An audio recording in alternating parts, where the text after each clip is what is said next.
మనకున్న అవకాశాలు 3 అవకాశాలు. Bank exams, SSC, railway.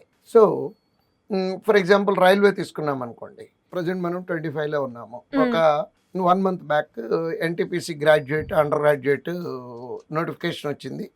Apply చేసే లాస్ట్ డేట్ అయిపోయింది. అంటే అప్లై చేసిన దగ్గర నుంచి లాస్ట్ డేట్ వరకు టైం తీసుకుంటే ఆల్మోస్ట్ 1.5 మంత్ ఉంటుంది.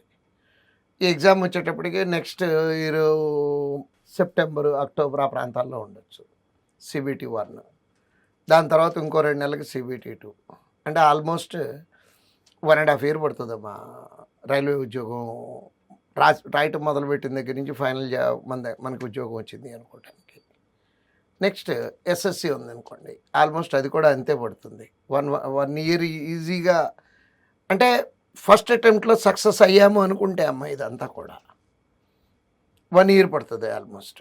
అదే బ్యాంక్ ఎగ్జామ్స్ అనుకోండి, 7 నుంచి 8 మంత్స్ లోపు ప్రాసెస్ కంప్లీట్ అయిపోతుంది.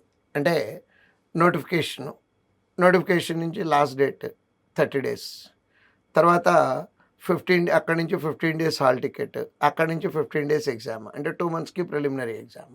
ఫర్ ఎగ్జాంపుల్ క్లర్క్ ఎగ్జామే అనుకున్నాం అనుకోండి, 2 స్టేజ్లు.